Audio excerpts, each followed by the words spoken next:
ہاتھوں لے لیا ہے۔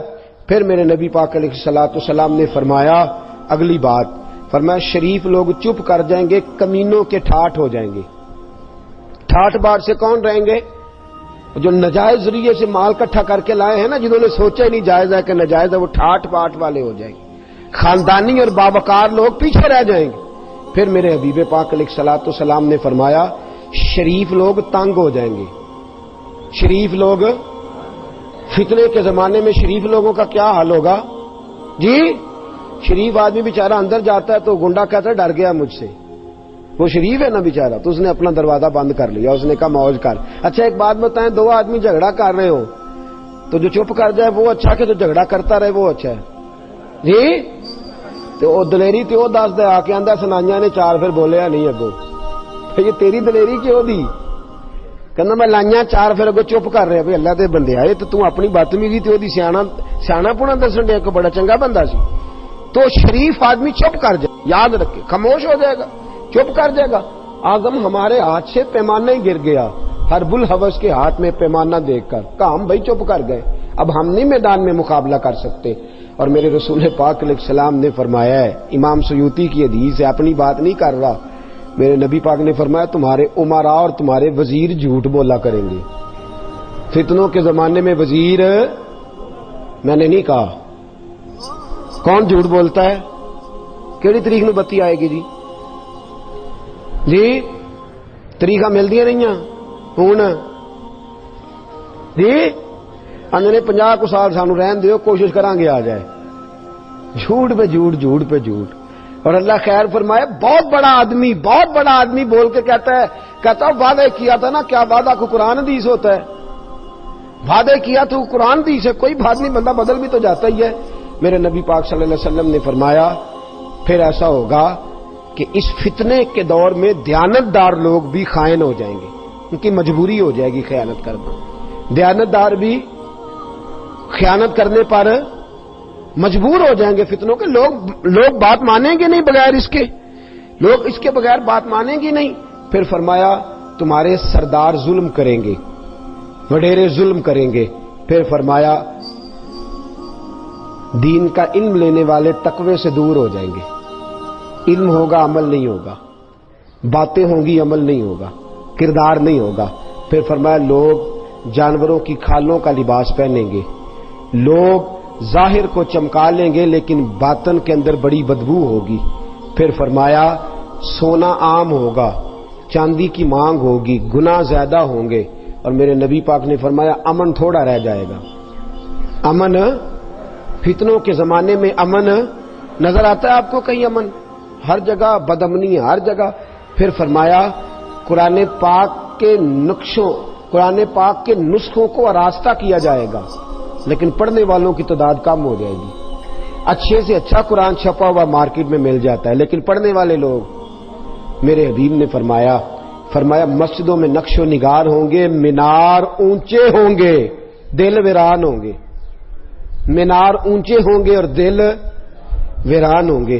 پھر فرمایا شرابیں پی جائیں گی، شرعی سزاؤں کو معطل کیا جائے گا، لونڈی اپنے آقا کو جنے گی، لونڈی اپنے، کیا مطلب؟ اس کا مطلب یہ ہے کہ ماں کی عزت نہیں لوگ کریں گے بلکہ اس کے آقا بن جائیں گے، اماں کو حکم دیں گے بچے اٹھ کے اس طرح کرنا ہے تم نے، اچھا خیال رکھنا، بدل نہ جانا۔ لونڈی ماں کو تو حکم دے رہا ہے، ماں کو تو کہہ رہا ہے کہ میری مرضی پہ چل، ماں تو تابع داری کرنے والی شخصیت ہوتی ہے، ماں کو حکم دیں گے میری مرضی کے مطابق تو نے وقت گزارنا ہے۔ پھر فرمایا جو ننگے پاؤں اور ننگے بدن اور غیر مہذب لوگ ہوں گے وہ تمہارے بادشاہ بن جائیں گے۔ تجارت میں مرد اور عورتیں کٹھے بیٹھیں گے، بیٹھتے ہیں کہ نہیں؟ عورتیں مرد برابر ہیں جی؟ الرجال قوامون علی النساء، اللہ فرماتے ہیں میں نے مردوں کو بزرگی دی ہے عورتوں پر۔ کس نے دی ہے؟ تو جو اللہ کی بات نہ مانے۔ مجھے اپنے کالج کے دور کی ایک بات یاد ہے، ہمارے ایف اے کے پیپر ہو رہے تھے تو میں بس میں چڑھ گیا تو لڑکے کافی سارے چڑھ گئے، تو وہ جو بس کا تھا عملہ ان سے کہنے لگا بچیوں سے کہ آپ لوگ نہ چڑھیں، لڑکے چڑھ گئے ہیں تو آپ نہ جائیں، اچھی بات نہیں۔ تو وہ کیا کہتی ہیں بچیاں جواب میں کہنے لگی ہمارے برابر کے حقوق ہیں، ان کو بٹھایا تو ہمیں بھی بٹھاؤ، ہمارے حقوق اس نے کہا ٹھیک ہے جناب، مجبور ہو گیا، اسٹوڈنٹ سے ویسے بھی ڈرتے ہیں، حال ہی بڑا برا کرتے ہیں، اللہ خیر فرمائے بچے. تو چڑھ گئی خواتین بھی. اب جب چڑھ گئی نا تو ایک لڑکی بول کے کہنے لگی تمہیں پتہ نہیں کہ لیڈیز کی عزت کرنی چاہیے، بیٹھے ہو جم کے جگہ دو. تو وہ لڑکا بولا، کہنے لگا تمہارے برابر کے حقوق ہیں، ہم کھڑے ہو کے جا سکتے ہیں تو تم بھی کھڑے ہو کے جاؤ. تمہارے حقوق برابر کے ہیں نا، ہم اگر کھڑے ہو کے جا سکتے ہیں تو تم نہیں کھڑی ہو کے جا سکتی، تم بھی جاؤ، برابر کے حقوق ہیں. ایک بابا جی بیٹھے تھے، کہنے لگے بیٹیو برابر کے حقوق مانگو گی تو تمہارا نقصان ہو جائے گا. برابر کے حقوق نہ مانگا کرو، عزت والے حقوق مانگا کرو. وہ حقوق مانگا کرو جو رسول اللہ نے تمہارے لیے بیان فرمائے، جو قرآن نے تمہارے لیے بیان فرمائے. مرد عورت کٹھے ہوں گے. پھر فرمایا مرد عورتوں کی نقل کریں گے اور عورتیں مردوں کی نقل کریں گی. پھر فرمایا مرد عورتوں کی اور عورتیں. جی میں پڑھ رہا تھا پچھلے دنوں کہ ماشاءاللہ لڑکے بھی جانے لگے ہیں بیوٹی پارلر. اللہ خیر فرمائے، لڑکے بھی بیوٹی پارلر، اللہ مہربانی فرمائے. ترقی کی نئی راہوں میں عجب نظر آتا ہے، لڑکا نظر آتی ہے اور لڑکی نظر آتا ہے. یہ ہو گیا حال. ہاں جی، اللہ کریم ہمیں محفوظ فرمائے. پھر فرمایا مسلمان جھوٹی گواہی دینے کو تیار ہوں گے، صرف لوگ جان پہچان والے لوگوں کو سلام کریں گے اور کسی کو سلام ہی نہیں کریں گے. پھر فرمایا غیر دین کے لیے شرعی علم پڑھا جائے گا. علم تو پڑھا جائے گا لیکن شرعی فیصلوں پر عمل نہیں ہوگا. شرعی فیصلوں پر عمل ایک نواں بہانہ کڈیا لوگ آنے کیڑی شریعت عمل کریے جی، کیڑی شریعت عمل کریے. توجہ ہے آپ کی؟ فجر کے فرض کتنے ہیں؟ سارے فرقوں کے نزدیک کتنے ہیں؟ بولے. زور کے کتنے ہیں؟ باقی سارے کتنے پڑھتے ہیں جی؟ شراب کو کوئی فرقہ حلال کہتا ہے؟ بولے. جوے کو تو چلو اتنی تو بات گورنمنٹ مانگے نا، شراب جوے کے اڈے تو بند کرائے نا. نماز کے ٹائم لوگوں کو مسجد جانے کا ہو یہ تو کام کرے نا. اس پہ تو اتفاق ہے کہ نہیں؟ اس پہ اتفاق ہے. ضروریات دین میں سے ہر چیز پر اتفاق پایا جاتا ہے بنیاد پر. قرآن مجید سب کے لیے دستور حیات ہے.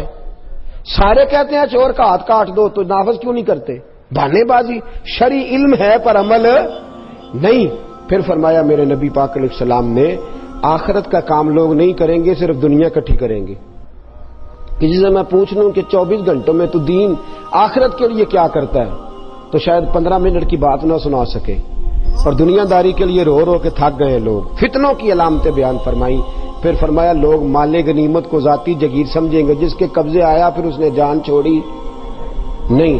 وہ بڑا ایک دفعہ لطیفہ بن گیا. کسی نے پوچھ لیا زکوٰۃ کس کس تو لگتی ہے، تو ایک سیانے آدمی نے کھڑے ہو کے کہہ دیا جی ایم این اے کو بھی لگ جاتی ہے، وزیر کو بھی لگ جاتی ہے، سب کو لگ جاتی ہے. اس نے کہا تیرا کہنے کا مطلب کیا ہے؟ تو کہنے لگا جس کے ہتھے آئے اس کو لگ ہی جاتی ہے، جس کے ہاتھ چڑھ جائے اس کو بہرحال. لوگ مال غنیمت کو اپنا مال سمجھ کے اور پھر دیتے کس کو ہے ویسے زکوٰۃ؟ جس نے ووٹ دیے ہوتے ہیں. جس نے نہیں دیے ہوتے اس کے ہتھے بیچارے کے چیز چاہے بڑا مجبور. اور ایک اور بڑی تکلیف کی بات عرض کروں، اب جن کو لگتی تھی وہ چپ کر گئے. ضرورت مند سفید پوش تو بولتا ہی نہیں، اسے بولا جاتا ہی نہیں، اور جو ہاتھ پھیلا چکا ہے وہ بہرحال پھیلا چکا ہے. زکات لینے آیا تو کہتا ہے اگلے سال بھی میرا خیال رکھا جائے. میں کہ پاجی تو اگلے سال تک منگن کا ہی پروگرام ہے، اگلے سال بھی میرا. او بھائی تو دعا کر اللہ مینوں دے اگلے سال میں آپ لوگوں نوں دیاں. کہتے اگلے سال بھی میرا. واہ کیا حال، مال غنیمت سمجھ لیا لوگوں نے. پھر فرمایا کہ امانت کو لوٹ کا مال سمجھیں گے لوگ، اس کو بس آ گئی تو قابو کرو. زکات کو لوگ جرمانہ سمجھیں گے. ارب پتی کی زکات کتنی بنتی ہے اور کھرب پتی کی اور کروڑ پتی کی؟ زکات کی منصفانہ تقسیم ہی کوئی نہیں. کہتے میں سارا سال دینا رہنا تھوڑی تھوڑی کر کے. یہ حال ہے، جرمانہ سمجھ لیا لوگوں نے زکات کو. پھر فرمایا رذیل لوگ قیادت کی طرف دوڑیں گے. جن بیچاروں جو رذیل لوگ ہیں نا، چھوٹے ذہن کے لوگ، وہ لیڈر بن جائیں گے. لیڈر، ہر آدمی لیڈر، ہر آدمی لیڈر. جب سارے لیڈر ہو تو سمجھو کوئی لیڈر نہیں، سبھی لیڈر ہے. کوئی پیچھے رہنے کو تیار ہے. سیٹ ایک، امیدوار کتنے جی؟ بورڈ والوں کی اور فلیکس والوں کی موجیں لگ جاتی ہیں. انہوں نے تو میرے کو زیادہ لا، میری فوٹو لا. یہ حال ہو گیا ہے. تو میرے دوستو یہ قرب قیامت کی علامت ہے. پھر فرمایا لوگ اپنے باپ کی اور اپنی ماں کی نافرمانی کریں گے, دوست دوست کو نقصان پہنچائیں گے, دوست دوست کو دوستی اپنے مطلب کی لوگ بنائیں گے. پھر فرمایا لوگ بیوی کی اطاعت کریں گے, بیوی کی اطاعت کریں گے, ماں کی نافرمانی کریں گے. ہر بات میں بیوی کو انکار کرنا بھی درست, اس کو اس کا جائز حق ملنا چاہیے, لیکن بیوی اطاعت کرنے والی ہوتی ہے اور ماں اطاعت کروانے والی ہوتی ہے. یہ فرق یا بیوی کو خامند کی اطاعت کرنی اور خامند کو اپنی بولے جی. تو جس کے حصے میں اماں نہیں آئی بڑے بھائی کے حصے میں آئی ہے, یا چھوٹے کے حصے میں آئی ہے, وہ کس کی تابعداری کرتا ہے؟ اسے سوچنا چاہیے نا, غور کرنا چاہیے. یہ مقام تفکر ہے.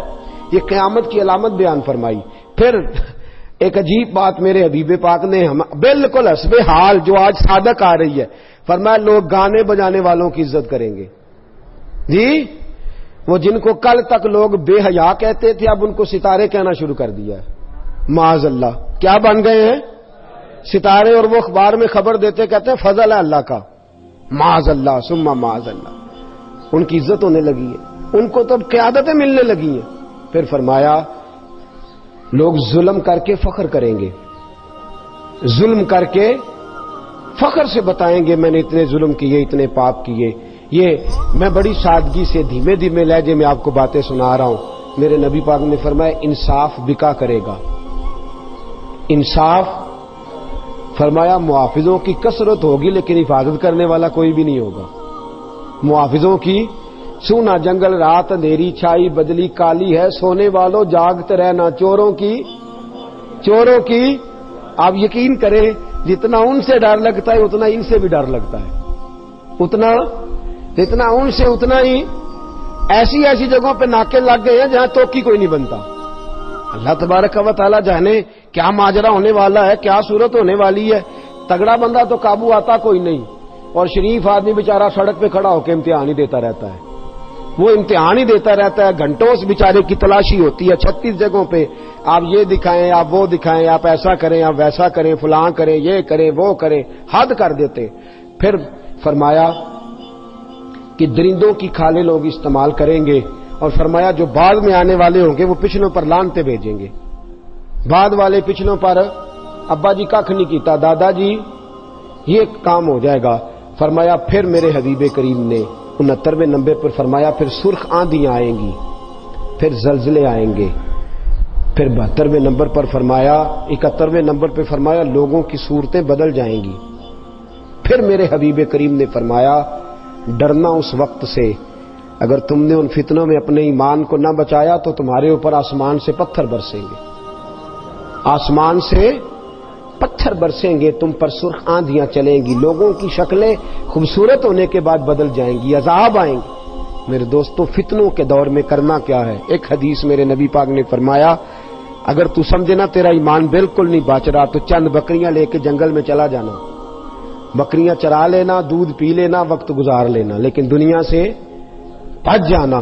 پھر میرے حبیب کریم علیہ السلام نے فرمایا اگر فتنوں کا دور آ جائے تو جو چل رہا ہو وہ کھڑا ہو جائے اور جو کھڑا ہو وہ بیٹھ جائے. کیا مطلب؟ فرمایا جو فتنہ پرور لوگ ہوں ان کے قریب کبھی نہ جائے, ان کے پاس میں ادھر بھی ذرا 10 منٹ دے لوں, میں ذرا اس مولوی صاحب کی بات بھی سن لوں, میں ذرا ادھر بھی. حضرت سیدنا عمر فاروق رضی اللہ تعالیٰ عنہ تورات پڑھیں تو نبی پاک ناراض ہو جائیں, حضرت عمر تورات پڑھیں تو حضور ناراض ہو جائیں اور فرمائیں کہ یہ تو کیا کر رہا ہے, اگر حضرت موسیٰ علیہ السلام حیات ظاہرہ میں ہوتے تو میری پیروی کرتے. اور یہاں آدمی ہر جگہ سے ہر آدمی کو اپنے موبائل میں رکھے ہوئے ہے, فتنہ تیرے دماغ میں اگ جائے گا. یہاں تو پہلے اپنے عقائد و نظریات پورے پڑھ لے, پھر جس کو تیرا دل کرے پڑھنا, ورنہ اس کے علاوہ اجازت نہیں کسی اور کی مجلس میں جا کے اپنے ذہن کے اندر نفاق کا بیج بونے کی.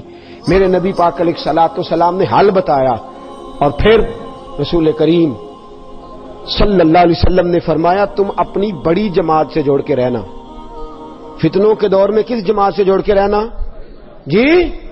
اور فرمایا ان جماعت سے جننا جن میں بڑے لوگ ہوں, جن میں بولے تو صحیح یار, تھک گئے آپ لوگ جی؟ کتنی پیاری آواز چل رہی ہے. کس جماعت میں رہنا ہے؟ جس میں جماعت بھی بڑی ہو, لوگ بھی.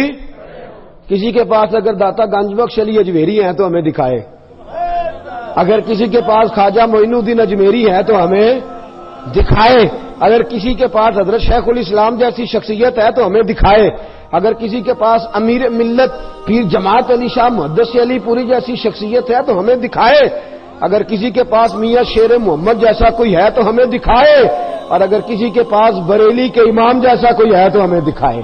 وہ رضا کے نیزے کی مار ہے کہ عدو کے سینے میں غار ہے، کسے چارہ جوئی کا وار ہے کہ یہ غار وار سے پار ہے، کسی کے پاس ایسے نفوس قدسی ہے تو دکھائے، یہ وہ رنگ ہے، یہ وہ کیف ہے، یہ وہ مستی ہے۔ اعلیٰ حضرت فاضل بریلوی کے شہزادے حجت الاسلام باہر نکلتے ہیں چہرہ کھول کے، ہندو دیکھتے جاتے ہیں اور کلمہ پڑھتے جاتے ہیں۔ لوگوں نے کہنا شروع کر دیا حجت الاسلام یہ تو اسلام کے حق ہونے کی دلیل بن گیا ہے۔ حجت الاسلام میرے دوستو ایسی شخصیات جن کے پاس ہندو کافر سکھ جوگی آ کے بیٹھے، اللہ کلمے کی توفیق عطا فرما دے۔ اتنے نفوس قدسیہ اگر کسی کے پاس ہیں تو وہ دکھائے، تو اگر کسی اور کے پاس نہیں تو جن کے پاس ہیں انہیں بھی پھر ان سے جڑا رہنا چاہیے، اسے بھی نئے نئے ذائقے چکھنے کی ضرورت ہے۔ داتا صاحب جایا کریں، جائیں گے کنج مال لین جاؤ گے لاہور تاں جاؤ گے جی کوئی کام پہ آئے گا نہ، ایسے نہیں، ایز اے اسپیشل ٹائم نکال کے، اور مجھ سے پوچھو تو اس لیے جانا ہے کہ جناب آپ کی مہربانی، آپ آئے تو یہاں مذہب آیا، آپ آئے تو یہاں اسلام آیا، ٹائم نکال کے جائیں گے انشاءاللہ تعالی، جایا کریں۔ جائے داتا صاحب امام الاولیاء ہیں، غوث اعظم اور خواجہ معین الدین جیسے لوگ سلامی دیتے ہیں، ساڈے ذرا نیڑے نے نا، تے مکے والے جڑے نیڑے رہندے نے وہ میرے تھوڑے ہی کردے نے، وہ نے سویرے ٹور جو جانا ہے، تو داتا صاحب قریب ہیں تو ہم اتنا جاتے نہیں۔ تو میرے دوستوں ان فتنوں اور آخری بات سن لیں، فتنوں کے زمانے میں کرنا کیا ہے؟ سب نے اپنی اپنی باتیں کی، اپنی اپنی باتیں۔ ایک بزرگ بڑی خوب بات کی، کہنے لگے وہ کام کرنا جو اصحاب کہف نے کیا تھا۔ کیا کرنا؟ وہ اپنے لوگوں کو لے کے تو ایک کونے میں بیٹھ گئے تھے، فرمانے لگے اس کونے میں تو ان کے ساتھ تو بیٹھا ہوا کتا بھی بچ گیا تھا، تم بھی کسی ولی کے پاس جا کے بیٹھ جانا، تم بھی کسی اللہ والے کے پاس جا کے، یہ قرآن نے رنگ بیان کیا، کسی اللہ والے کے پاس بیٹھ جانا، اس کے پاس بیٹھو گے تمہارے عقیدے مضبوط ہوں گے، وہ تمہارے نظریات کی حفاظت کرے گا، اس کی مجلس تمہارے ذہن پر پہرا بٹھا دے گی، اندر تمہارے کسی بد مذہب کو، بد عقیدہ کو، گندگی کو آنے نہیں دے گا۔ کسی کے ساتھ جڑ جا، کسی کا ہو جا، کسی کے پاس بیٹھا کر، کسی کے۔ اقبال نے کیا خوب بات کی، کہنے لگا دور ہی نکتہ چی ہے، کہیں چھپ کے بیٹھ جا، جس دل میں تو مکی ہے وہیں چھپ کے بیٹھ جا۔ یہ دور نکتہ چی ہے، کہیں چھپ کے بیٹھ جا، جس دل میں تو مکی ہے وہیں چھپ کے بیٹھ جا۔ میرے دوستو اہل اللہ سے رابطہ رکھے، ان کے پاس بیٹھے، وہ اس دور کے فتنوں سے بچائیں گے، وہ باز رکھیں گے، وہ تمہارے عقیدوں کی، تمہارے ایمان کی۔ اب تو وہ بزرگ نہیں رہے، وہ والدین نہیں رہے جو بچے کو جھڑک سکے، خبردار دوسری طرف نہ جانا، اب تو ہر کوئی آزاد ہے، اپنی مرضی کرتا پھرتا ہے۔ میرے دوستو جڑ جائیں، اللہ والوں کے ساتھ جڑ جائیں، ان کی سنگت اختیار کریں۔ قرآن مجید نے جو حکم دیا ان کے ساتھ رہنے کا، تو اس کا مطلب یہ ہے کہ جو اللہ والوں کے ساتھ رہتا ہے بدبخت نہیں رہتا، نیک بخت ہو جاتا ہے۔ کسی کے پاس بیٹھے، مرشد کا معنی کیا ہوتا ہے؟ بیعت کا معنی حضرت رحمت اللہ علیہ نے فرمایا بک جانا، بک جانا۔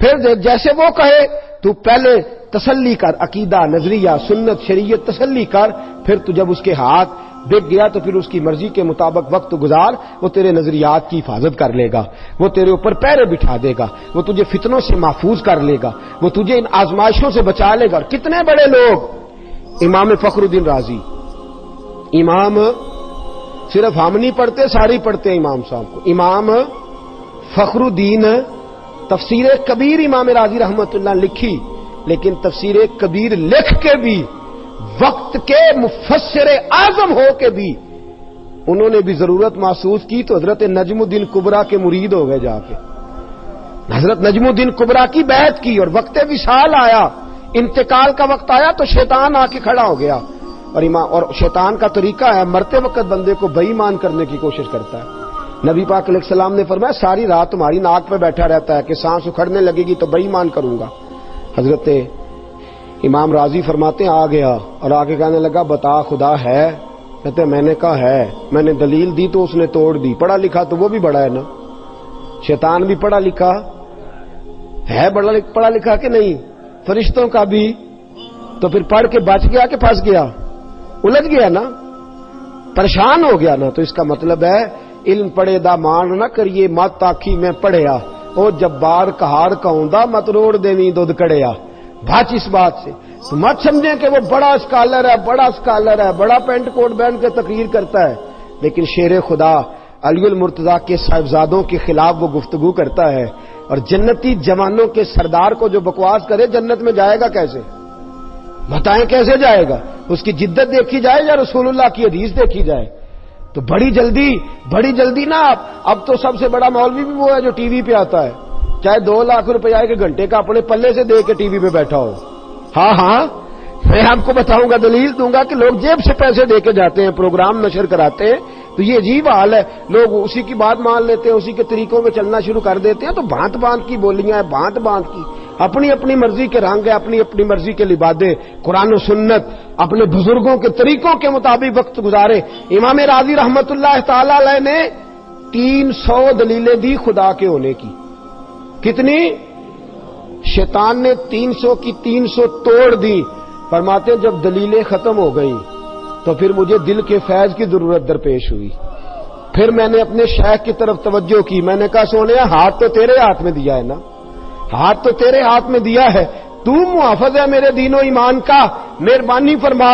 حضرت نجم الدین کبریٰ اسی وقت سامنے جلوہ گر ہوئے اور فرمانے لگے راضی اس بے ایمان سے کہہ دے میرے نبی نے جس رب کو رب کہا ہے میں بغیر کسی دلیل کے ہی اسے خدا مانتا ہوں، میں بغیر کسی دلیل کے ہی اسے خدا مانتا ہوں، بغیر دلیل کے. تو امام راضی فرماتے تھے علم نے تو بظاہر ڈبو دیا تھا، یہ تو پیچھے پشت تھی، نسبت کا فیض تھا.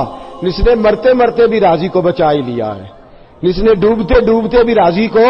میں نے دلیل وہ والی دی ہے جو سب کے ہاں قابل قبول ہے. میں نے صرف کسی اپنے بزرگ کی بات نہیں کی، جو دلیل سب کے ہاں قابل قبول ہے وہ دلیل پیش کی. میرے دوستو یہ بڑا ضروری امر ہے، بڑا ضروری کام ہے. یہ دور نکتہ چی ہے، کہیں چھپ کے بیٹھ جا، جس دل میں تو مکی ہے وہی چھپ کے بیٹھ جا. بزرگوں کے عقائد نظریات، یہاں تو تماشا لگ گیا، کسی صحابی کے خلاف بات کرتا ہے معاذ اللہ، اہل بیت نبوت کے خلاف بات کرتا ہے. روز نت نئے فتنے ہیں. فتنوں سے بچے گا وہی جو کسی صاحب دل کے پاس بیٹھتا ہے، کہیں سے درد لیتا ہے اور کہیں سے فیض لیتا ہے ان چیزوں کا. میرے عزیزوں فتنے برس رہے ہیں، ان میں اپنے ایمان کی حفاظت کریں، فتنہ پرور کے کبھی پاس نہ بیٹھے. اور اگر بزرگوں کی بات آپ سمجھیں تو اس دنیا دار کے پاس نہ بیٹھیں جس نے جھوٹ کے ساتھ دنیا کمائی ہے، اس عہدے دار کے پاس نہ بیٹھیں جس نے ظلم کے زور پہ کرسی حاصل کی ہے. یہ ساری چیزیں فتنے میں مبتلا کر دیں گی، آزمائش میں مبتلا کر دیں گی. اپنے آپ کو بچائیں، اپنی حفاظت کریں، اپنے اوپر پیرا بٹھائیں، اپنی نگرانی کریں، اپنے اوپر خوب محنت کریں، فتنوں سے آزمائشوں سے بچیں. اللہ کریم ہمیں فتنوں سے